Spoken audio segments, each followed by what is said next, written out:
What's next for Josh Heupel and the Vols, and why his next big move could be right around the corner?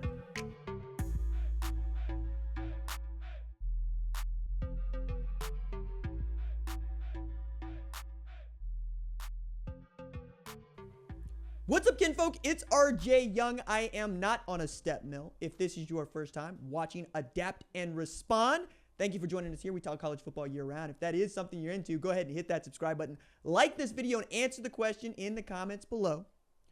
Do you think Josh Heupel's next big move will be to flip Tristen Keys from LSU to Tennessee, join him up with Faizon Brandon, and make this Tennessee Volunteers train do what it do, baby?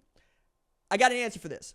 I also want to remind you, we have an audio podcast on Apple and Spotify.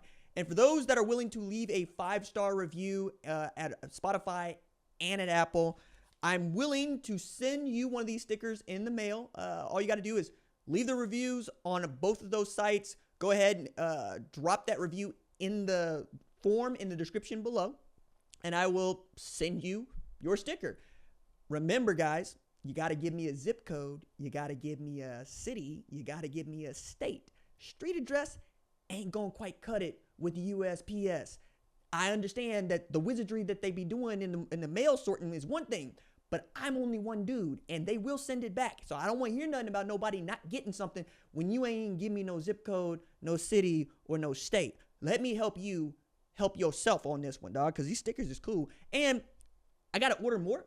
I've already decided. We're going to change it up each time I got to order more. So we will be able to slot when someone decided that they were going to drop this review based on what sticker it is that they have, which I think is kind of cool, right? Not unlike like Letterman jackets or whatever.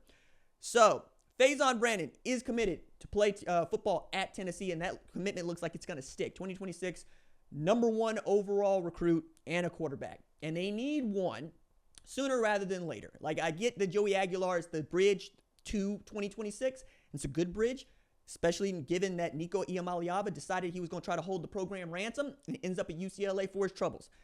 However, I think Josh Heupel needs a big move here. Like, one of the comments that I saw on X that was funny to me is when news became clear that Faizon Brandon and Tristen Keys were going to be hosted on official visits to Knoxville, there was at least one dude that jumped up and said, Josh Heupel has no aura.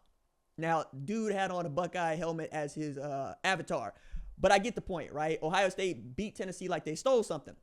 And when Tennessee came north of the Mason-Dixon line, it wasn't that much fun for them. However, they have been really, really freaking good since he got there. They have been bowling every single year.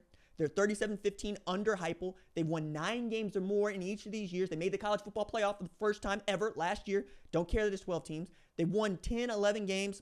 They just need to take one more step. And that one more step is the hardest step of all. You have to try to beat the top teams in your league.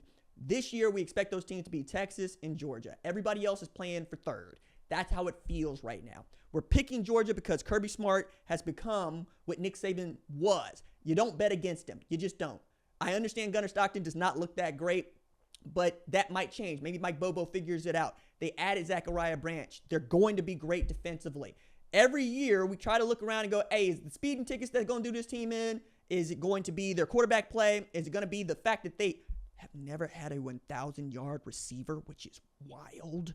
They're going to start throwing the ball around. What are they going to do? Because I think Kirby Smart's going to have his Nick Saban moment at some point or another. Nick Saban moment was, all right, I'm tired of everybody else having a dual-threat quarterback that can just dance all over me, a la Johnny Manziel. Go get me all of those dudes. And that's what they've done ever since, and then he goes and retires.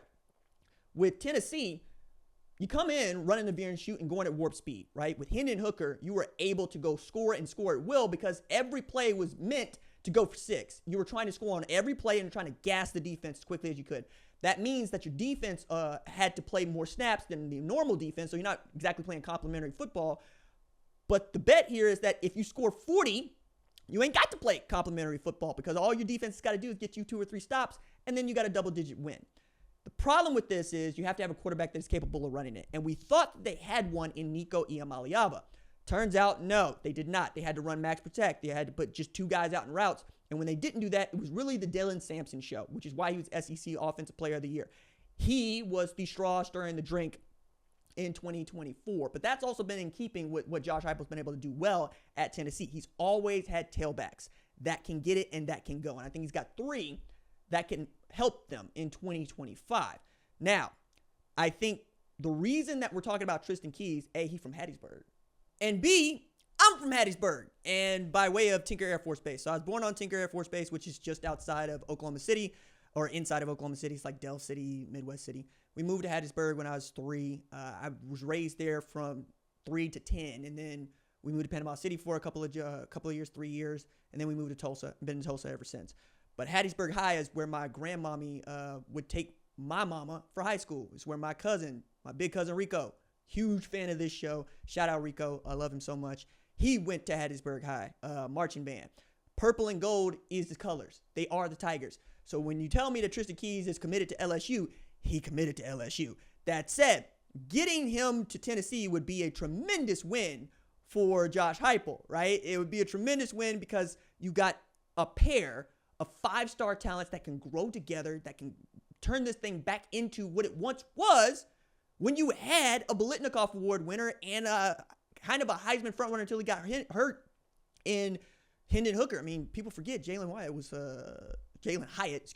was the truth out there. Like, that dude just taking the top off the defense. If you can get that in Tristen, you can get a guy that can make plays the way Faizon can make plays. Yeah, that could be Josh Heupel's next big move. And it being his next big move, we could start talking about Tennessee getting over the hump of Georgia, getting over the hump of, beating Bama every year, right? Getting over the hump of contending with Texas. That's the one. Once you get into that tier, we're talking about you contending with Ohio State, with Michigan for the national championship. And I mentioned those two because they're the last 2 to win the national championship. But you would love to be in the Notre Dame seat, right? You'd love to be a team that can bank on getting to the Final Four. Penn State, for instance, which still got a step on Tennessee. I think Josh Heupel, though, to the point of like aura, man, if you've known Josh Heupel at any stage, you'll know that he is as live as he's ever been. Josh Heupel is one of my favorite coaches for a number of reasons, but there's one in particular. When I was new on the beat, covering the beat for Rivals, I remember him having Trevor Knight and them going to an offense that was featuring 11 and 12 personnel, and they were doing some things in zone read that I just didn't always think was cool or would work. So I'd ask him like dead-ass football questions, like, hey, he's not really reading that mesh. He's not really reading that in. What are you coaching him on? And he took time to say, hey, look, sometimes it's feel. Sometimes it's getting guys reps. He's running something we didn't ask him to run before he got here. We're going slow. And with Brennan, we got to make sure we get it right because Brennan Clay at the time was an opportunity to just go do it. Josh didn't have to take time to explain to me why his offense was suffering or not suffering. And it certainly came on later that year. But he did.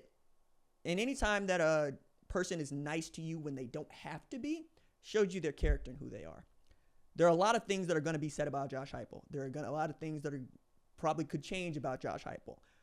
But that aura that he has is one of honesty, authenticity, and sincerity.